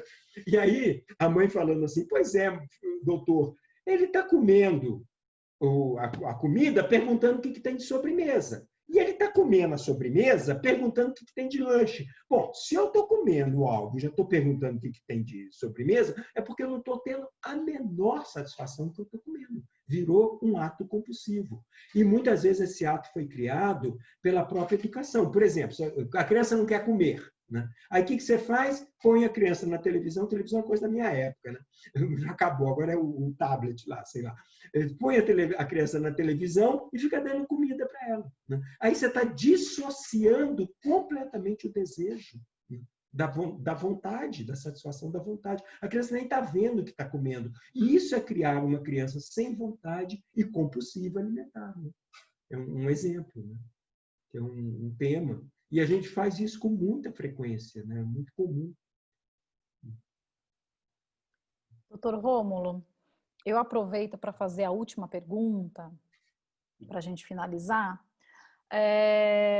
Uma pergunta que veio aqui no nosso bate-papo foi, tem esse acesso fácil às mídias, né? E com ele vem também esse acesso à pornografia. Como lidar com isso nessa construção da sexualidade? Pois é, que é outro tema bastante delicado, né? Porque, como eu diria, igual o Steiner fala, eu não vou nem entrar, não é um mérito, eu não estou falando de questões morais, não. O problema não é a questão moral, porque senão a gente começa a moralizar isso, aí complica bastante, né? A questão maior justamente da pornografia, porque é algo totalmente satisfação eu comigo mesmo. É a minha sexualidade comigo mesmo, né? Então, é uma coisa egocêntrica, é uma coisa egoísta, que depois me dificulta no lidar com essa sexualidade para uma coisa mais para o outro. Muito mais ou seja, eu acabo ficando sempre numa busca do prazer para mim mesmo. Né? É lógico que a sexualidade traz um prazer, mas, em primeiro lugar, né, é uma troca. A preocupação maior é o prazer do outro. Né? Afinal de contas, você está oferecendo o bem mais precioso que nós temos aqui na Terra, que é o próprio corpo. Né? Então, eu vou oferecer para a pessoa amada o meu corpo, a pessoa amada vai oferecer o corpo dela para um prazer em comum ali. E a pornografia, ela dificulta isso. É um prazer sozinho, é um prazer totalmente, eu chamaria egoísta. Né? A sexualidade, pela própria característica dela, ela é egoísta mesmo. Eu penso, em primeiro lugar, na minha satisfação. Né? E a pornografia só agrava isso, né? Sem o moralismo realmente por trás. Né? E agora tem um outro tema, né? Porque aí é o tema mais delicado também, que é o tema de que não é belo. Né? De um modo geral, a pornografia acaba caindo numa coisa que é feia. Né? Esteticamente, eu estou falando de um ponto não moral, eu estou fazendo bem questão de colocar isso. Esteticamente não é belo. Então, transformar uma coisa que, de qualquer forma, ela é, por natureza, egoísta, né? Uma coisa que eu penso, em primeiro lugar, no meu prazer realmente, né? No meu desejo. Em segundo, atrapalha, porque os relacionamentos, eles precisam dessa estesia, né? Capacidade de admirar o belo. Faz parte do relacionamento. Os três, naturalmente, né? Depende dessas três questões, da gratidão, da capacidade de admirar o belo e do espírito do sacrifício, né? Que é justamente cuidar do outro. E isso exige um sacrifício, no bom sentido. Sacro, eu não falei isso, né? Palavra sacrifício, sacro ofício, ofício sagrado. Porque a gente tem uma visão negativa do sacrifício, assim como da responsabilidade, responder com habilidades. Não é negativo. Mas, então, tem esses dois temas. Aumenta o nosso egoísmo biológico, do corpo astral, né? E, ao mesmo tempo, E outra coisa, né? Ela também tem um cunho muito luciférico, e Lúcifer, ele trabalha muito com as ilusões, ele trabalha muito com a mentira. Então, e ela em si é mentirosa mesmo, né? Ela não é... Tudo aquilo ali é uma história falsa, no fundo, né? Mas, ou seja, são muitos temas, realmente, né? Agora, é um tema, né? A única forma de contrapor tudo isso é, de novo, o belo, né? O Steiner, ele fala muito da própria música também, né? Que é a própria música que se contrapõe na nossa alma essas forças antissociais, né? Isso ele fala naquele curso de Pedagogia Curativa. Pois música. Bom, no curso de Pedagogia Curativa, ele cita uma frase de Shakespeare, e Shakespeare fala que um homem que não tem a música no coração, ele está aberto a ser um traidor, um pérfido e um assassino. Desconfiem dele. Né? E aí o Steiner trabalha. O que é a perfídia? A raposa, a serpente, a traição, e o lobo, o assassino. Como nos contos de fadas, eles sempre são os inimigos que precisam ser destruídos. Né? E Lúcifer está ligado... Bom, nosso corpo astral é bem luciférico também, né? E está ligado à mentira. Então fica estimulando essas forças, né? Imagina, né? E no final, a gente é capaz de ver isso quase que como uma qualidade e não um problema, né? Mas como cair nesse campo luciférico das ilusões, né? E da mentira. Então, é um tema também, né? que sempre fica alimentando, né? O oposto, de novo, do idealismo, né? O oposto do ideal. Mas o fato é que a sexualidade, é interessante essa frase do Steiner, né? Que no fundo, uma educação, a gente nem precisaria falar da sexualidade, porque ela é tão óbvia e ela vem com tanta força que quanto mais a gente fala, mais eu puxo o tema para ela. O que a gente tem que falar é do oposto, né? É trazer os ideais, né? Aí o ideal é que nos ensina a lidar com a nossa sexualidade. Muito mais do que ficar falando dela, né? E proibindo, então, a gente sabe que é o pior, né? Mais complexo ainda, né? Mais complexo. Toda vez que se reprime, né, a sexualidade, surgem comportamentos muito mais complexos, né? E muito mais, eu chamaria o termo assim, muito mais perigosos até, né? Isso é bem conhecido, né? No que acontece, porque não é repressão, é o contrário, é canalização. É algo que tem que ser feito a partir de um ideal maior, né? Doutor Rômulo, surgiu uma pergunta muito boa, a Sati vai fazer e aí a gente finaliza. Eu encontrei aqui, doutor. Ela pergunta, a Mariana Monteiro, o conceito do universo do adolescente girar em volta do próprio umbigo, dele não ter ainda uma consciência coletiva. E aí ela pergunta, quando isso nasce, essa consciência coletiva? Então, esse que é o problema. Ela deveria nascer aos 14 anos. Exatamente isso. A consciência coletiva, né, é tão importante aos 14 anos, esse momento que vem essa força já para o adolescente. Lógico que vem na fantasia, na fantasia criativa, mas ele sempre começa a imaginar como transformar o mundo e sair do próprio umbigo. Exatamente esse que é o tema. Deveria surgir aos 14, já aos 14 anos de idade, né? Então, a gente vê como a gente está com uma dificuldade muito grande, né? Naquele momento, totalmente utópico. Tanto é que a gente chama essas fantasias, esses desejos de transformar o mundo dentro de uma utopia. Mas está lá, ele já começa na fantasia e na utopia, né? E a utopia, ela fica meio fora da realidade. E depois a pessoa vai pôr o pé no chão, né? Depois ela vai trabalhando isso e vai colocando os pés no chão. Mas ela vem de uma forma de utopia, querer mudar o mundo.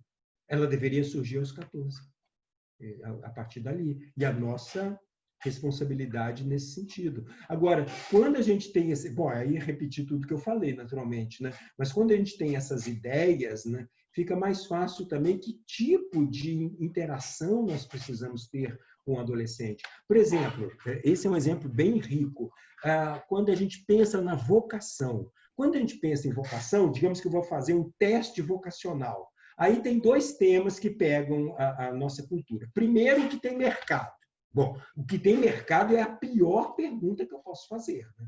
Porque não é o que tem mercado, é o que eu quero ajudar a transformar no mundo, ponto, né? E segundo, quando a gente faz um teste vocacional, a gente vê aquilo que a pessoa tem mais facilidade, né? Então, aquilo que ela tem mais facilidade, bom, então se ela é boa em exatas, então vamos para as áreas de exatas. Se ela é melhor nas áreas humanas, vamos para as áreas de humanas. Mas isso é a pergunta completamente errada também.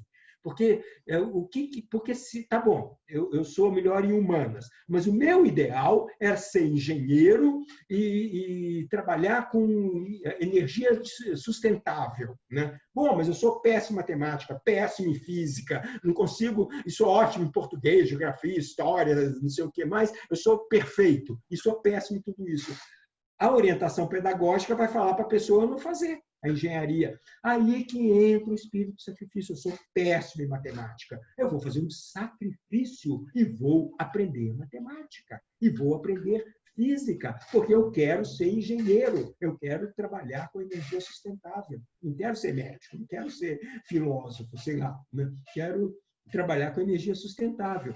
Pois é, e aí eu posso quase afirmar que esse indivíduo que se esforçou para aprender matemática e física vai ser melhor engenheiro do que aquele que já tem facilidade. O Steiner fala que a gente explora o nosso karma, a gente estrutura o nosso karma muito mais naquilo que nós não temos facilidade. Porque aquilo que a gente já trouxe karmaticamente é fácil, né? O nosso desafio é justamente o que é a nossa dificuldade. E a vocação já leva a pessoa para aquilo que ela tem facilidade. E aí vem uma pergunta pior do que essa, que é mais recente, né? Se você fizer o que você gosta, você vai se dar bem na vida. Essa, então, é o fim, né, da história toda.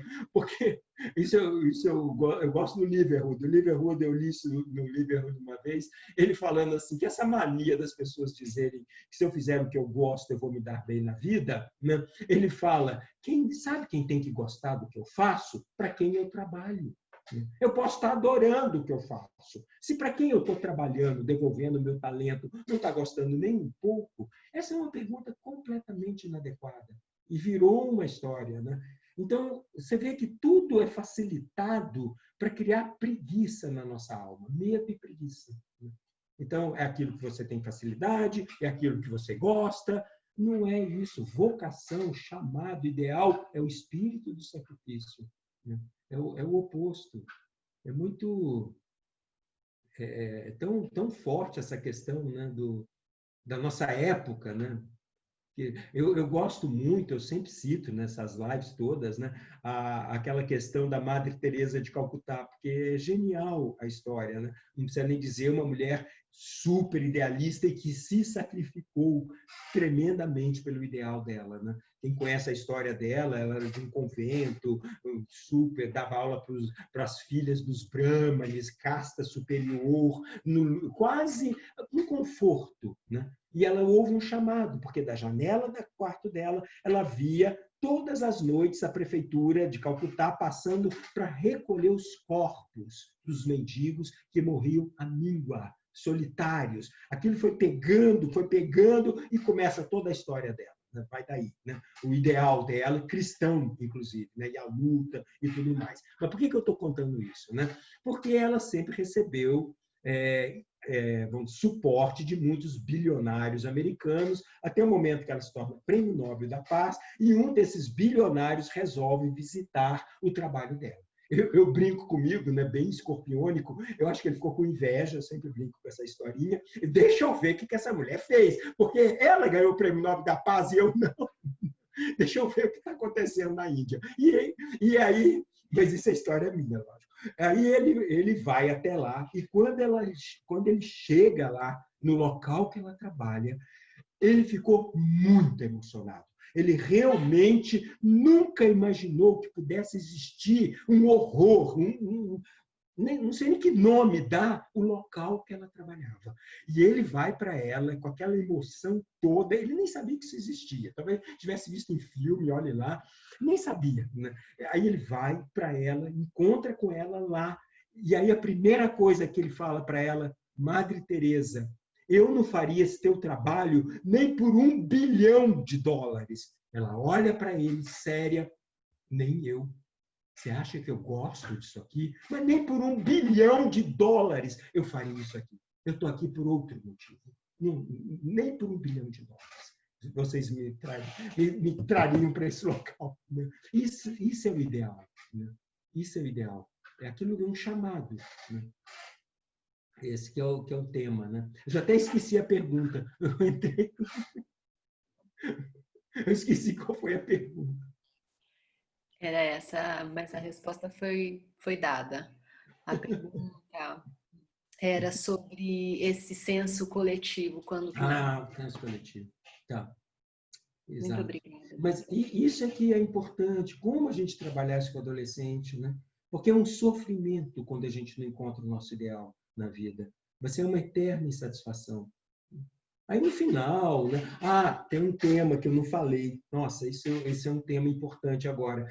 Mais 5 minutos, ou 3. Né? O tema que eu tenho discutido muito, que já é final de adolescência, pega a parte da juventude, mas é karmático. Tem uma história karmática muito importante. Nós sabemos que a nossa maturidade neurológica, ela vai chegando a um ápice em torno de 17, 18 anos de idade e vai até os 24, onde as sinapses nervosas, isso eu estou falando de neurologia, né? Onde as sinapses nervosas estão sendo trabalhadas.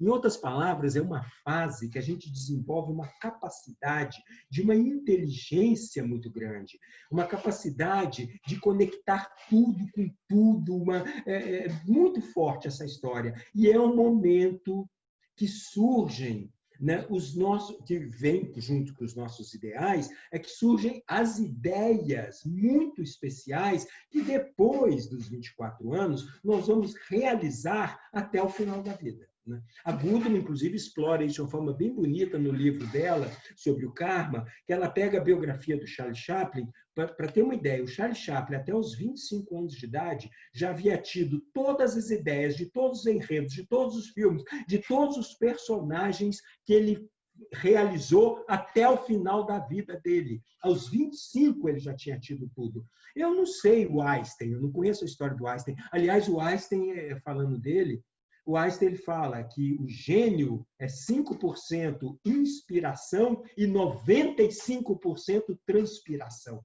Não tem genialidade. É força de vontade, é determinação. Né? Então, eu falei do Einstein, agora eu me perdi. Então, essa história toda. Né? Eu não sei da história do Einstein, mas eu tenho quase certeza que o Einstein intuiu, de alguma forma, a teoria da relatividade na faculdade.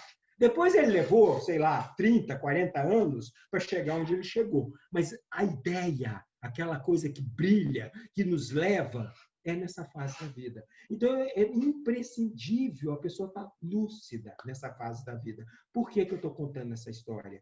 Porque a gente falou da alimentação, mas tem uma história muito complexa nesse momento, a história do álcool. Né?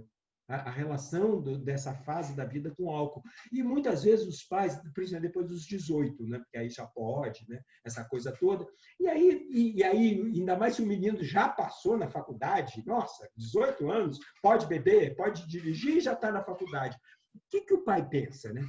Deixa, ele está se divertindo, são as raves dele, as namoradas, né? Os encontros, paquerando, ele volta bêbado para casa quase todo dia, mas está indo bem, né? Já entrou na faculdade. Quando a faculdade terminar, ele vai parar com tudo isso, porque ele vai casar, ele vai começar a trabalhar, não dá para ficar, né, toda noite nessa brincadeira toda. Pois é, só que aí pode ter jogado fora o período mais rico da tua vida. Simplesmente você pode ter passado esse período, porque eu falei do álcool, aí eu poderia falar de drogas e tudo mais, porque o álcool, ele é um anti-eu, ele tira o nosso eu. Tanto é que a única droga que eu não consigo andar direito, eu não consigo falar direito e eu não consigo pensar direito. Andar ereto, fala e pensar, isso são qualidades do eu. Se eu cheirar cocaína, eu posso dar essa palestra que nem louco. Eu já sou meio agitado. Eu daria 3 vezes mais, mas eu garanto que eu conseguiria. Sei lá, né? Eu nunca cheirei, não sei. Mas provavelmente não. Provavelmente o meu coração ficaria meio bloqueado. Ficaria uma palestra mais intelectual. Não teria tanta emoção, talvez, nela. Mas o fato que o álcool é um anti-eu. É um anti-eu. E tira o nosso eu. E aí, como eu vou entrar em contato com o meu karma aqui na Terra? Porque isso é o meu karma. Aquilo que eu vim realizar aqui no mundo. O perigo, né? E é uma história super comum. Ainda mais quando o adolescente não encontrou o ideal, né? Aí, então, a história complicou mais ainda, né? Porque ele está ali fazendo faculdade para ter uma profissão, né? Entrar no mercado de trabalho e ter uma profissão. Eu vou lá ficar questionando, né? Vai ganhar dinheiro, lógico, né? Vai ganhar dinheiro e ponto, né? Acabou. Né? E ter uma vida mais confortável, né? Vira uma história nesse sentido. Né? Bom, mas era isso eu não queria ter esquecido. Eu anotei aqui, mas acabei não olhando muito a história, né? Que coisa delicada, né? E já é faculdade. Aí, no caso, já engloba a faculdade mesmo. Né? Agora, tem um tema interessante, né? Tem uma faculdade, não sei se é a palavra adequada, mas é uma universidade, fábrica, que eu acho que é da Benetton, em Milão, que trabalha a arte, todas as artes que existem, todas, cinema, rádio, televisão, artes plásticas, e eles dão bolsa integral se você enviar para eles vamos dizer assim, um projeto artístico, não importa a área, fotografia, o que for, e se eles realmente olharem aquele teu projeto e ver um futuro, é um projeto bom, eles investem em você, te dão bolsa integral, estadia, você vai ter toda a universidade para desenvolver a você próprio aquele projeto. Idade limite, 24 anos.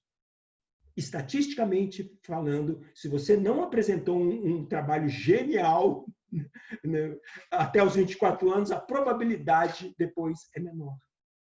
E parece que a Universidade Americana tem algo parecido. Eles dão bolsa para projetos, idade limite 25 anos, universidades americanas. É interessante entender. Se você tem 35, o projeto pode ser genial, não vale a pena investir, não deve ser tão genial assim. É bonito, né? Que aquele momento que a gente está... Bom, a gente sabe, né? A gente está conectado com os anjos. Os anjos estão muito próximos de nós, na verdade, né? Então, a gente ainda tem aquela criatividade, né? Igual o Arthur Rubinstein falou, essa deusa maravilhosa, né? Cada arte é regida por um deus, né? Por uma hierarquia espiritual. Então, imagina, então estão todos muito próximos. Lógico que quando eu falo de arte, não precisa necessariamente um artista. Aquele engenheiro que eu dei como exemplo, fictício, que quer trabalhar com energia, ele é um artista, ele vai criar algo ligado à energia, é uma arte. Né?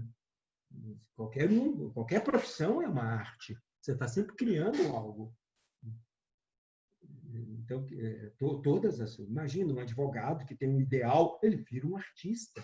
Ele vai criar algo no direito que não existia até então. É nesse sentido que eu falo. Né? Isso é o Beuys, né? que, aliás, trabalhava com antroposofia, né? Com a visão do Steiner, Joseph Beuys. Ele falava, né, que cada um de nós, cada indivíduo é um artista. E a revolução somos nós. Né? Cada um fazendo o seu próprio trabalho, cada um fazendo sua própria história. Né? Não existe revolução coletiva, é cada um. É bem Henry David Thoreau também, né? Que é aquele filósofo americano que escreveu Desobediência Civil. Ele falava a mesma coisa, a revolução individual. Se eu faço, a revolução está feita. Se eu fiz, está feita. Não tem que convencer ninguém. A minha consciência moral, né, que o Steiner falava. A minha consciência moral. Bom, é isso. Bom, agora eu parei. Doutor Rômulo, com essa frase, a revolução individual, eu agradeço. A revolução somos nós. Somos nós, né? Eu agradeço muitíssimo pelas suas palavras, pela sua presença mais uma vez na nossa comunidade Micael. E que seja breve esse seu retorno, que a gente possa ouvi-lo mais e mais vezes.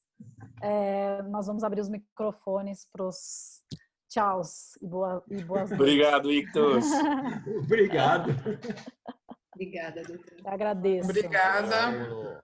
Obrigado. Boa noite, obrigada. Boa noite, obrigado. Muito obrigada. Boa noite. Tchau, tchau. Muito obrigado. Obrigado, Rômulo. Estou lendo os nomes aqui. Obrigada. Muito bom, agradecido.